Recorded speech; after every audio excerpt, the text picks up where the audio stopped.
Dr. Hayes. Here. Here. Here. Here.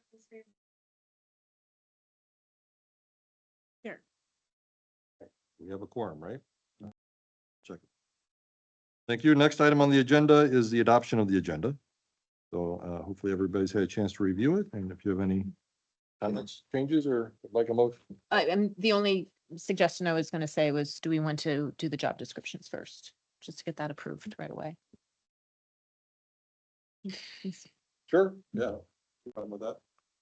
Moving new business to the top. Is Yeah, that a motion? I will move that we do new business before the health officer presentation report. Just switch those two. Second. Motion to accept, second to approve the agenda with changes as noted. Any further discussion? Hearing none, all those in favor, please say aye. Aye. Opposed, say nay. Motion carries. Next item on the agenda is the approval of the minutes. Those were in your board packet from our May 26th meeting. Hopefully you've had a chance to review them. And we'll entertain any questions, comments, or a motion to approve. I motion to approve the minutes. Second. Motion and a second. Any further discussion on the minutes? Hearing none, all those in favor, please say aye. Aye. Opposed, say nay. Motion carries. Next item, board president announcements. I have none at this time. Item after that is now new business.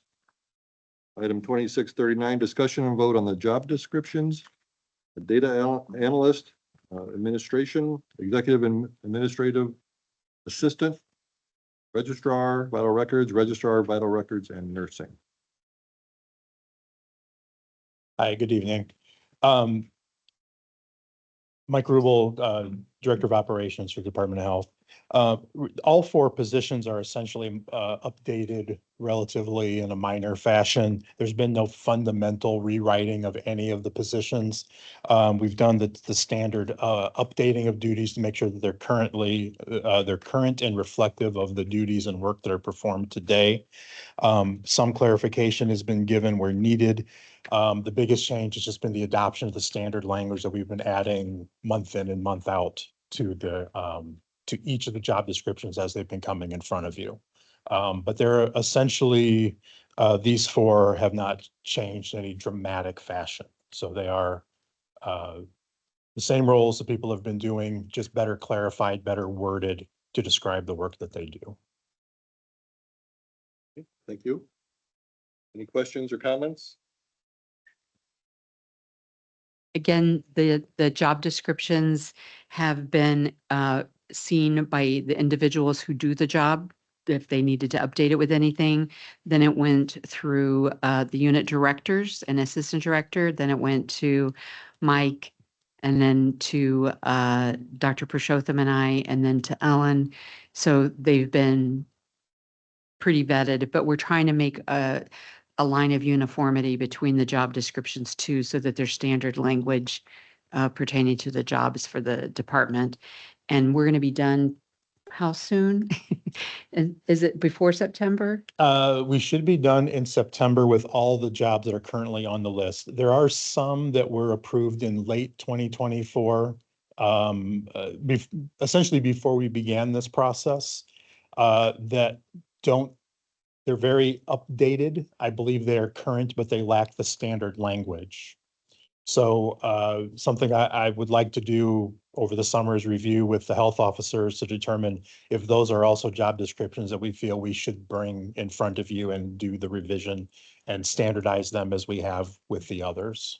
So we will, there is light at the end of the tunnel. I know we do this every time, but it's very important to get things standardized, so.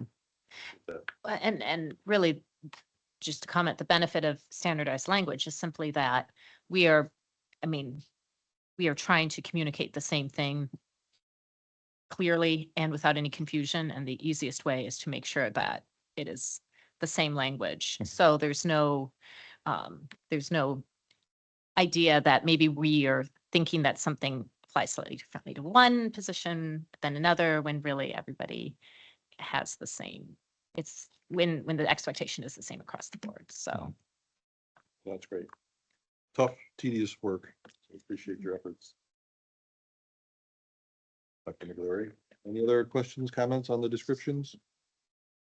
I motion to approve item 2639. Second. Motion and a second. Going once, going twice. Last chance to comment. Hearing none, all those in favor, please say aye. Aye. Opposed, say nay. Motion carries. Thank you very much. Thank you. Next item on the agenda is our health officer's presentation and report. You all received your board packets. There's a few things that I would like just to bring to your attention. The numbers for May were a little bit higher for the CARE program as they're up and running with the new chronic disease screening and prevention. So you'll note that they had over 50 events during the month of May. They had, that included lead testing, blood pressure checks, the healthcare screenings, which include weight, BMI, cholesterol panels, hemoglobin A1C, which is a screen for diabetes.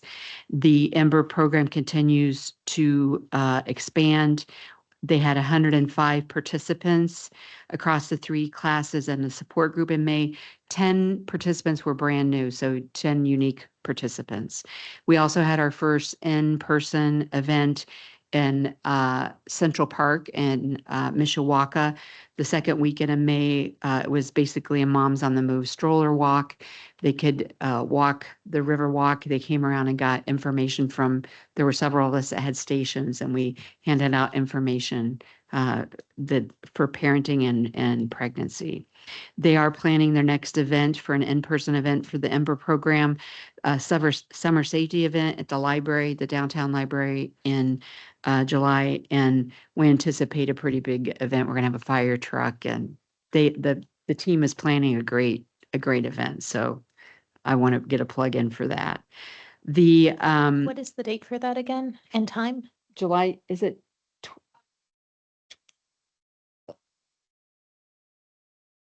Okay. July 18th.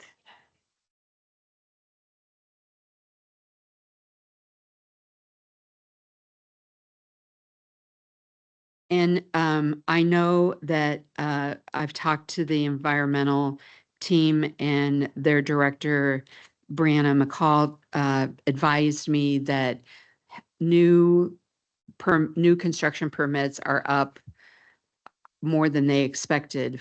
At this time last year, there were like 90 or to 100. And so far this year, it's at this time, it's like 200 for the month. And so it's really gone up, more. They're keeping very busy. So we have 3 full-time septic inspectors and a part-time one who also covers our vector program as well. Our vector specialist has been particularly busy because we're focusing more now on larvicidal treatment instead of insecticide or adulticide later on in the year. So we're getting out larvicidal agents to try and prevent those mosquitoes from even being present. So we're happy with those numbers as well. Just a few highlights. Food department has been incredibly busy. We're interviewing for our assistant director for the foods unit now.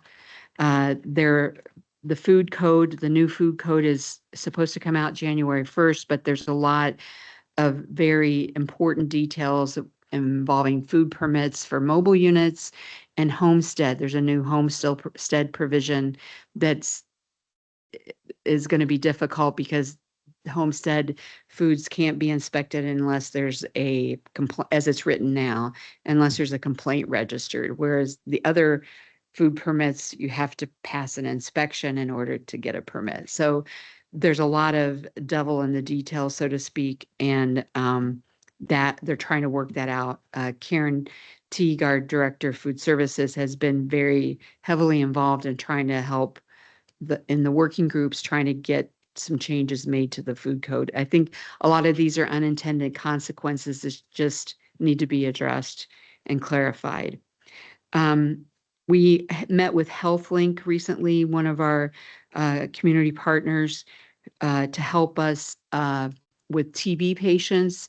Our TB patient numbers have gone up in the last couple of years, and so we're looking for them to help monitor the TB treatment. We'll still be getting the medicines from Purdue, and those are free of charge for the patient. We'll still be doing observational therapy and following that, but we want to make sure that they're getting necessary labs they need followed for the TB medications that they're taking, and HealthLink has kindly agreed to do that. That connection was made through a meeting that 4 of us from the health department attended for the St. Joseph County Medical Society on May 27th. We did a presentation there was probably about 40 people there. And it was nice to get those connections and, make our presence known, but also that's how we made our HealthLink connection with one of the doctors there. So we've been busy, and the busyness will continue. 4-H fair starting pretty soon, and so that'll keep the food team busy with inspections as well. Do you have any questions? So for the HealthLink assistance, which it's great that they're willing to help. Is it one particular doctor who is going to be helping with TB case management, or is it how is that going to be set up? So we set up a mechanism by which to refer patients that need blood work, like baseline liver functions, if they need an HIV or hepatitis C baseline test before they start taking their medications. And there are 3 providers at the Centennial Clinic and 2 at the Mishawaka Clinic that are willing to see patients when we refer. So we had a group meeting with the office managers, the clinic leaders there, and came up with a system how to get them in sooner than later. Because generally speaking, if you want to get into one of the federally qualified clinics here in the community, it takes 4 to 6 months usually. And we're looking to try and get people treated promptly and get their labs that they need to start treatment sooner than later. And because it's a Medicaid clinic, presumably the patients wouldn't have to pay if they can't. Right. And so they'll still get treatment as soon as possible. They have a sliding scale fee. If for some reason they can't make the minimum fee that's necessary, those are patients that, we'll be seeing that I'll be seeing in the health department. Okay. We want people to be able to get the treatment. It's important. Thank you for making that connection. I have one more question. You mentioned all the permits and new houses and all that stuff. Where are we at with that program, the computer program that was supposed to show where we're at with subjects and kind of an automated thing? Yeah, I'll start speaking to that, but she's coming up. She's like, oh, man. So we have the first leg of it, the schematics. You can get your schematics, order them online in your pajamas at midnight at night if you want to. One thing that we have and I'll let Breezy talk now, but I also can give a little update on REDCap. So with the septic permits being done through REDCap, we want to make sure that when we launch it, it is going to be something that's beneficial for everyone.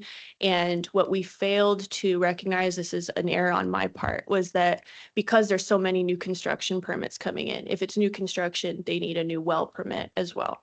And so we weren't prepared to have to marry 2 separate permitting processes together. And so it's just taking us a little bit longer. So we did, like Dr. McGlory said, start to use the REDCap for septic schematics, and that's been really great. That's cleared up a lot of time for us and really shortened turnaround time. So we have gotten really good feedback from septic inspection companies, contractors, realtors. Everybody seems to like the schematic part of it.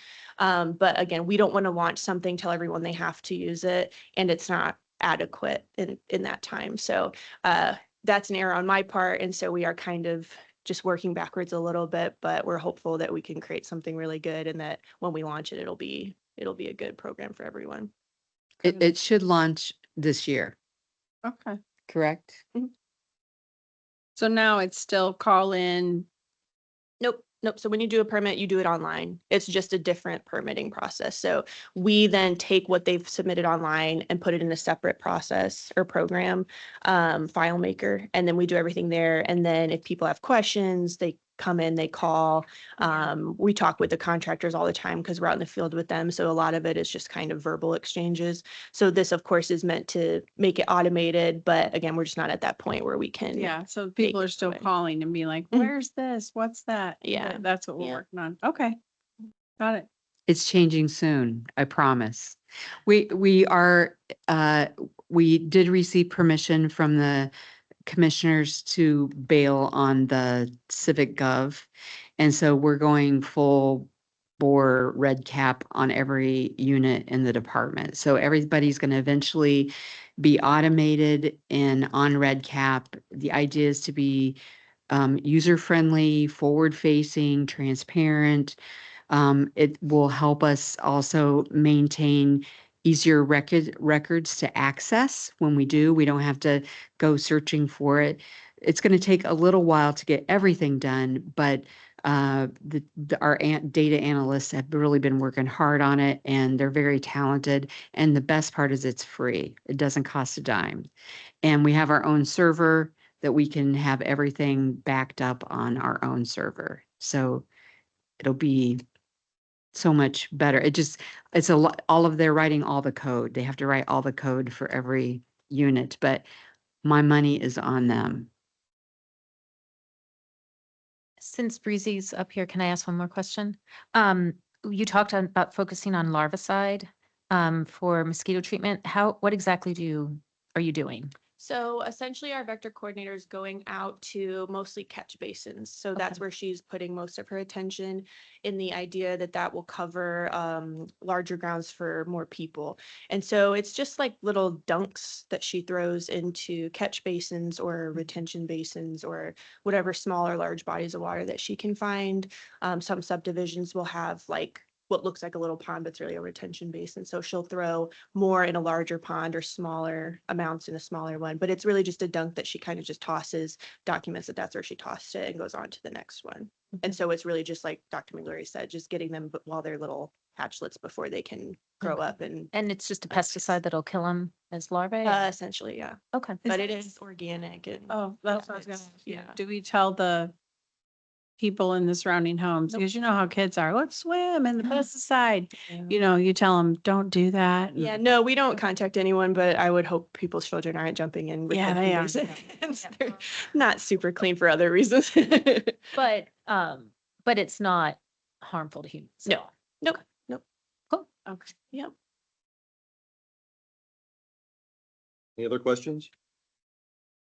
I want to just, not really a question, but it just seems like our radon testing, we're sending out kits, but getting nothing, very little back. Sorry, Breezy. It- I mean, Yeah, and I'll let Breezy speak to this, but part of it is our remediation program ran out of money. Yeah, so I think that that was a big boost in getting people interested to test their homes, is knowing there was the possibility that if it was high, that the county would help cover that cost if they income qualified. But it's been, I will say the libraries are extremely helpful because like we've said many times, you can go to any library and check one out. And I just think that interest has dropped a little bit. So we're hopeful that next year we can bring that program back. That's our hope. And then kind of spike more interest in testing. We've also considered looking at schools and doing maybe science projects or something like that that would get kids talking about it with their parents more. So we are exploring different opportunities in case we aren't able to do remediation again on how we can inspire more testing. But we are definitely aware of the decrease in testing. Do radon testing remediation companies give away free radon testing kits? Like Not to the- my knowledge. So what they will normally do is like so even when we give out our test kits, it's more of a screening measure. So when we had the remediation program, the company would go out and do like a, how do I want to say, more of a certified radon kit Okay. or not kit, but test that kind of gave them a long term, they would set it up and over time it would create an average. So they do more of a formal testing procedure. I don't know of any that do any free services as far as like screening or testing. But I will say that they've been wonderful. We created like a list of certified remediation companies and they are really great and they loved our program and were happy to do anything they could to help the community. But Yeah. yeah. Do we have any flyers or anything like that that's at the libraries? Yes. Yep, And there what are. about our website? Does Yep, it yep, have there's a whole page for radon. Okay. I believe when you go to the main page, there's like, I forget what it's called, but it kind of cycles through some like Ember program, radon, whatever else. So there's some information there. We have stuff at our front counter and And there's plenty at all the libraries still? yes, Okay. yes, yep. And they are pretty good about when they're running a little bit low, they'll contact us. We go out and restock them within the day. So. Thank you. Any other questions? Dr. McGlory. One other thing about radon, you don't have to come back up here, but I know we talked about before going to providers and asking them if they do that as part of their environmental toxin screening. Is that, Yeah, we actually got in touch with the main pulmonary group in town too, the pulmonologist, and they wanted some kits too. So there are, I think we have a provider in New Carlisle. I know the clinic where I work has some, we have a Yeah, whole little. but as far as education on telling your patients they can get them for free at the library and yeah, okay. I feel like that's more of a primary care thing, but maybe not. Prevention, obviously.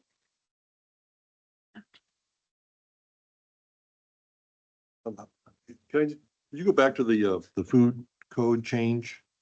And is that, you said something about homesteads and is there new inspections that we have to do or is there, You want to speak? What to is that, the- Shane? what is the change and do we have to change our local codes again? Yeah. Yeah, I feel bad for the food team because, they had their whole form and everything, and now it's just like, it's a completely different animal, isn't it? Yes, Karen Teague, Director of Food Services. So we've had our food code that was revised and in effect in January of 25. Enforcement of it began in 26. They set 25 to 30 major changes, and they said that it was like 30% of the code. So once we acclimated everyone in 25 through to 26 on the new items, in the regular establishments, we now enforce those new items. Separate from that, there is a Bill 1424, which is the homestead vendor and small farms rule, which says that the state is supposed to establish working groups to develop how, this will be implemented and guidance, and we're starting to get guidance. And we already have the home-based vendor law, which doesn't change. But now there's homestead and small farm vendors who will be able to sell product from their home. Farmers already in the home-based vendor rule can sell frozen poultry up to a certain amount. They're lumped into the homestead vendor, but potentially they could also now prepare food. We cannot do anything. We cannot register them. We can only respond to a complaint of a possible foodborne illness. And there is some clarification needed on who is a homestead and who is a small farm, because the language is not clear about the homestead. Because I can understand if you're a farmer that processes meat, you're under regulation from BOA, the Board of Animal Health, or the USDA. And so that meat has been inspected, and that's the logic that you could use that meat to prepare food under this law. And there is a little wording that talks about no other fees or licenses can be implemented, and we need clarification on whether or not that includes city ordinances, but it is referring to the health department for sure. Can you refresh their memory about how the mobile permitting is going to be done now? Oh, and mobiles are different. That's another thing. So the new food code has transferred a lot of information from the old food code. And within it, it has always had a section regarding mobile food establishments.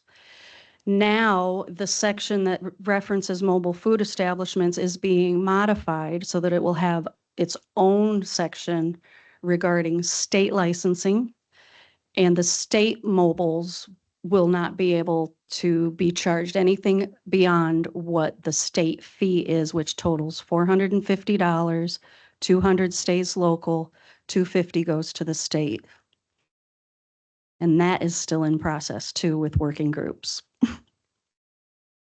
So our teams do the work. We get $200, the state gets $250, and they're saying that the $250 goes to pay for the person who runs that program In the database for and the the state. database from the state. So it's understandable that they need money to maintain a statewide database so that all the counties can access information about the mobiles that are going to be coming into the county. But those mobile units, they did not originate with us. And we just get informed when they will arrive. Like it's a person who gets that? Is that what it says? So like if you have a food truck and you maybe you operate out of LaPorte County, for example, that's where your home base is, but you want to travel to the Blueberry Festival or you want to go to, this festival or that festival in another county, you only have to pay for one permit. But who's the person who they take you said code says a person and the data. It's that. Oh, 250 and downstate, basically to run the state, Yeah. oversight of it. Huh. So anyone that's based out of St. Joseph County, which we have all of the mobiles we have now, plus all of the new ones that will want to do this, they pay $200 already. So they'll still pay $200 to us that we keep. And then we will use a state license, a state application, state plan review. We do not get we don't get to collect an extra plan review fee for that, which we now get 100 per truck. And then we are supposed to monthly forward the 250 for all of the applicants that paid. Even though they To the paid state. us 200 Correct. and 100. So we get. Well, no 50 100 bucks. anymore. We don't, So we just have to review them. So my question in one of the working groups was, should we be collecting the whole 450 before we even see a truck to begin with? And that's what I think we should do. Otherwise, we're paying them $50 while we wait for the other 250 to come back. Yeah, right? No, that that doesn't so make it sense. is, it's all still in process. They have a deadline of, well, definitely January, but there's different levels of development that will end in September or October. And then there will be about 7 regional trainings to explain what they came up with. So we should find out what do they use. They have to know every dollar we spend for everything. What are you spending your 250 on? On the database and the Right? person to Show run the me program. money trail, right? Yeah, but it should be, that's just an accountability thing, but yeah, Yeah. anyway. But again, our teams are doing the works because they still have to be inspected. Interesting. So Yeah. does this mean that there was a price increase for the food truck establishment? That is the fee? price. The price So- is $450 for a food truck or a trailer that can pass as a state mobile. Okay. And But before this change, what was the fee? I was just it was curious. 200. Oh, okay, so but for the- them, it's up. But we could also. They're adding a state fee. Yeah, and Okay. we could also do a plan, like when you're trying to figure out a planning, it's like how the thing is laid out, like you don't want the Clorox dispensing station right next to where you cook your meat sort of thing. You want to make sure that the setup is planned appropriately. And that part, we would no longer be able to charge a fee for separately. We'll still do it. Yes. Okay. Yes. Okay. Hmm. We're still doing the work. We're just not getting paid for that. And then just the interest of all the counties is what out-of-county vehicles are coming to our county? What standard have they met? And that's the whole point of it, is to have everything completely equally standardized between each county. But if you're from another county and you come into St. Joe County, you do have to inform us with a notice of intent form. And have to give advance notice, and that's all being developed right now as well. To be Fun times. continued. Thank you. Thank you. Any other questions on the health officer's report? We move to our unit spotlight. All right, hearing none. On to the unit spotlight. Oh, do we have to approve it? I thought we'd wait till after the spotlight, but does it matter? Doesn't matter. Okay. Well, I'll entertain a motion if you'd like to make. I will move to approve the health officer's report. Second. Motion and a second. Any further discussion? Hearing none. All those in favor say aye. Aye. Opposed, say nay. Motion carries. Now onto the spotlight. Hello, Renata Williams, Director of the Care Unit. I will be presenting today a brief overview. I feel like we was just before you a few months ago talking all about the programs and HFI, along with Alyssa, just talking about our programs thus far now that we're halfway through the year already. But this presentation, we also wanted to highlight some feedback from community members on the impact of the programs, in addition to the staff who actually are doing the work in the field. So next slide, please. Our agenda here is the overview. We'll talk about health promotion and education, maternal infant health, childhood lead poisoning prevention, and chronic disease health screenings. So the care unit is the multiple teams, of course. These are all of our different logos for the initiatives that we provide community-based programming in the community, and we're going to highlight those projects here now. So the mental health and substance abuse education program in 2025, we did a lot of work in the community, almost 8,000 doses of Narcan, 30 public access naloxone boxes, 34 Narcan trainings, and 2 mental health first aid sessions. Over the last 9 months, there's been more combining the mental health side of it. So she's taught, I think, about 6 mental health first aid courses, teaching 60 unique individuals from different organizations. And her feedback is the majority of the participants have reported that they feel more confident in the trainings, talking about mental health with loved ones or families and friends. This education kind of is described as the CPR. You teach CPR for an emergency. If something happens to someone, this is on the mental health side. So it really teaches community members how to identify mental health struggles, substance abuse struggles, and then how to talk to community members, friends, family, and then most importantly, connecting them with resources. So far this year, the goal was to have at least 5. It has really picked up, and we have, I think, 4. She's taught 4 already, with another one, I believe, next week. So we've really had some really good feedback on that. Some other organizations is asking if we have any education in terms of mental health and aging. So that's also something else we're looking at to expand more of the mental health part of the program.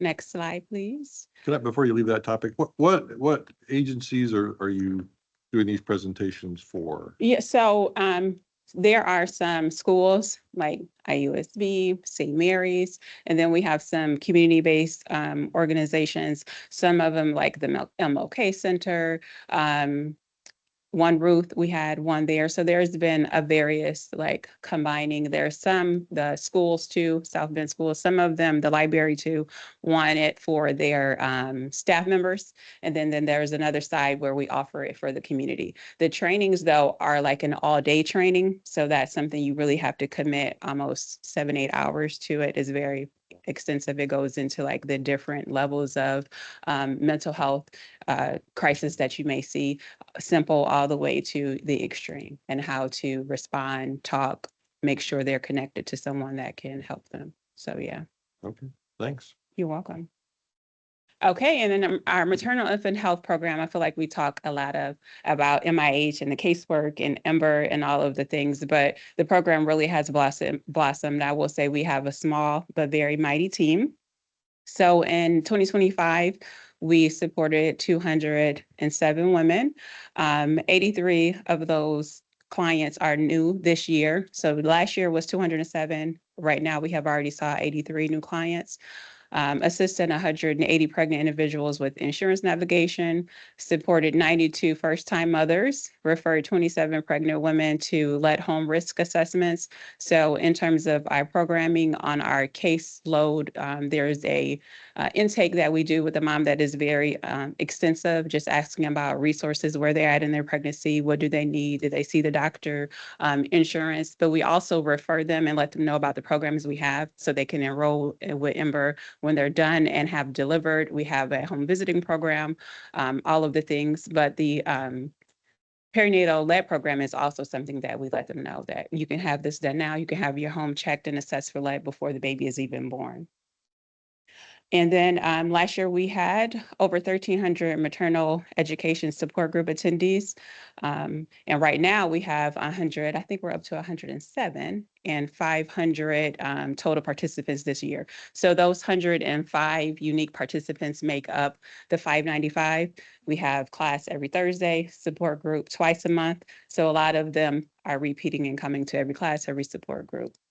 And then in May, we had our Ember team hosted the Moms on the Move walk, providing that education and support, physical and mental health. And we have our very own Dr. Migliori, boots on the ground as well, participating in the community. A lot of leadership, we're not just also in the office, we're in the community providing service and connecting as well. Next slide, please. And I'm going to turn it over to Alyssa. What are you doing there, Dr. McGlure? Passing out stickers or what? That's not stickers. I brought stickers to give to the children. Thought it was a cute photo. So hi, everyone. Again, Alyssa Balke, Assistant Director of the Care Unit. Most of you are already, well, you guys are all very familiar with our lead program. Michaela presents on it, so I'll just briefly touch on this. I also wanted to remind everyone that the data that we're showing here was for year to date to the end of May. So technically there are a couple of things that are slightly more than they were at the time of this presentation. In 2025, the lead CHWs tested an even 500 children, which is a new record. And honestly, we're on track to break it. So far this year, we've tested 167 children. And again, that was as of the end of May. So we're likely on track to be doing even more.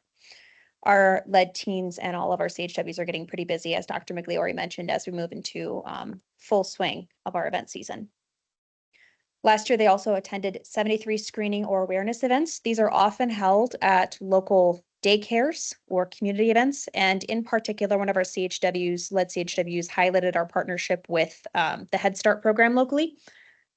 So Nurse Yo, who is in charge of many Head Starts, is a wonderful partner. And she said about Nurse Yo, Head Start has told me several times about how much of an impact our lead team has, not only on the Head Start program, but for the families that we touch and educate during these lead testing events. Nurse Yoland is a huge advocate for the children to be tested and has told us that the families appreciate that we have this program to offer the lead testing for their children to keep them safe. We've been going to the Head Start program for years, and we always receive huge numbers for testing at these events. And when we say huge, we mean more than 50 kids, to the point where you have to split it up over a couple days. So, yeah. Next slide, please. This program is our chronic disease education program. So that's Tiffany there, our chronic disease health promotion specialist. In 2025, Tiffany led 5 hypertension classes, 4 diabetes classes, 9 nutrition classes, 7 fall prevention classes. And just so far this year, she's already held 11 classes. She's doing this in partnership often with our, the next program that I'll talk about, which is the chronic disease CHW, the health screening program that's new. When asked about her program, Tiffany mentioned that after most of her presentation, she gets a lot of positive feedback from the community members stating how they found it to be very informative and they're always walking away feeling like they learned something new. A lot of them feel inspired to change unhealthy habits to help prevent or manage chronic conditions. And this is supported by data. She does take a before and after. She's a survey taken before and after the class, and we have seen on average a increase in self-reported awareness of the presented disease in their own condition. Next slide, please. And like I said, that's in partnership with our chronic disease health screenings. This is our newest program to get up and off the ground. It launched officially on March 2nd, 2026.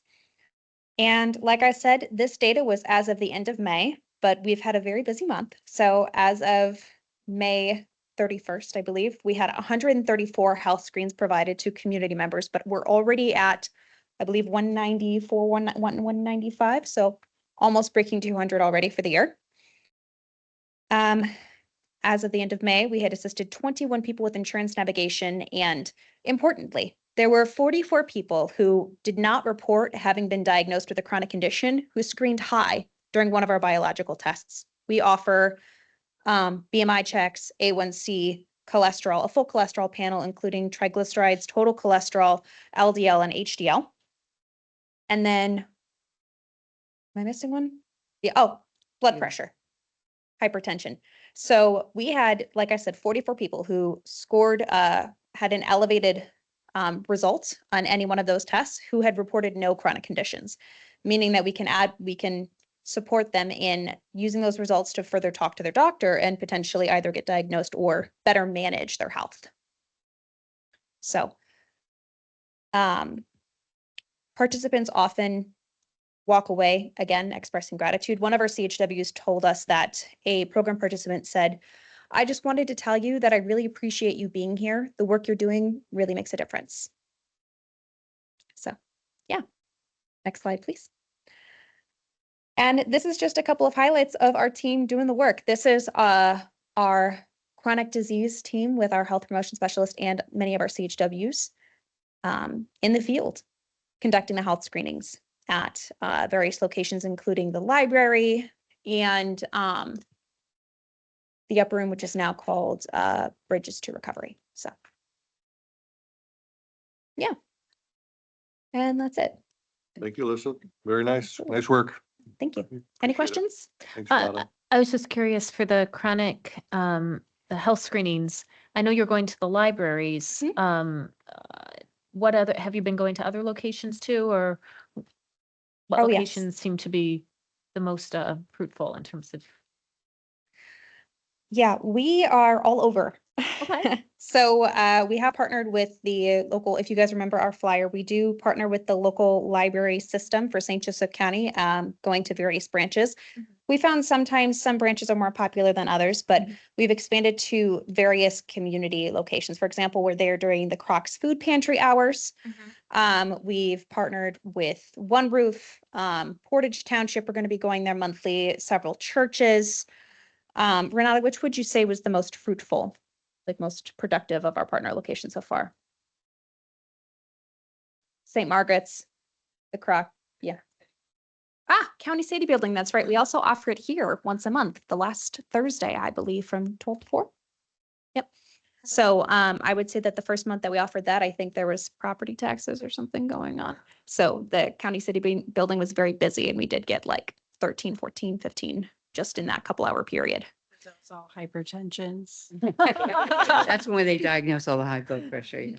Actually, maybe not all hypertensions, but I will say that that has, according to our data as of late, that was one of the most commonly reported diagnosed chronic conditions and elevated as well. And these aren't diagnoses, but it's a screening so they can go to No. their primary care physician, correct? Correct. Okay. So our staff are not clinical providers. They are not qualified to diagnose any type of medical condition. What they can offer is information related to their biological test results. Mhm. So when I say undiagnosed, I mean self-reported, like has your doctor told you that you have hypertension? Yes, no. Okay. If they say no, and then they wind up having elevated blood pressure, we say, okay, we would suggest talking to your primary care provider. And if you don't have one, we'll help you find one, and we'll help you with insurance navigation. Good. All right. Okay. Any other questions or comments from the board? Do we do anything at any of the homeless shelters or anything with screening? Oh, Center for okay. the Homeless. Okay, I like that. All right. Perfect. Great. Thanks. Thank you. All right. Next item on our agenda, Jill, we did move item 6 on your, you heard that? Okay, great. So the next item is grant requests, which we have none. Old business, we have nothing. Old business, public comment. Jenny, do we have anybody? No. Okay, great. Next item is the time and place of our next regular meeting. We have proposed here July 15th, 2026 at 4:30 right here in the 4th floor council chambers. We wanted to discuss that before we release you. Can I have a quick question before, we all got an email about the perfumes and are we doing anything with that or is that? About what? About, No. Yeah, the, Oh, yeah, whatever you call them, scents or whatever. So I was waiting. fragrances. Yeah, we had that discussion, but no, Nothing at this time? nothing at this time. Okay. And I would also, I'm sorry, I would also like just to remind everyone really quick that Dr. Lindsay Weaver, the state health officer, is going to be here in the department on the 8th floor boardroom on July 20th. It's a Monday from 9:30 to 11. And if you have not gotten the email, hopefully you will soon. But if we understand that people have jobs, but if you're able to make it, we're inviting the mayors, commissioners, council members, leaders within the community to come and talk about our programming, what our department's doing, what we need, and not just self-promote, but also let community members explain what the HFI money has meant for them as well. And that's up on the 8th floor? 8th floor conference room. I'll bring coffee and muffins. Can you, I know we got an email. The time is, what time again? 9:30 a.m. to 11 a.m. And she's on a tight schedule because she's, I think, going to go to Stark and Knox County after this. Okay. We're discussing the time and place of our next meeting. Proposed is July 15th, 2026. Kristen, are you I will You're not out. be, yeah, I will be on my way. back from definitely there. out? Is anybody else out that day? Is it work for? So I guess we're good on that day? Yeah. All right. Is Dr. Hardy able to come as far as you know? I don't know. But even Assuming, if the 5 of us make it, we Say got it. our quorum. yeah, So we should be okay. that should be fine. So we'll keep monitoring it. So with that, we are adjourned. Thank you all very much. Thank you. Thank you. Thank you.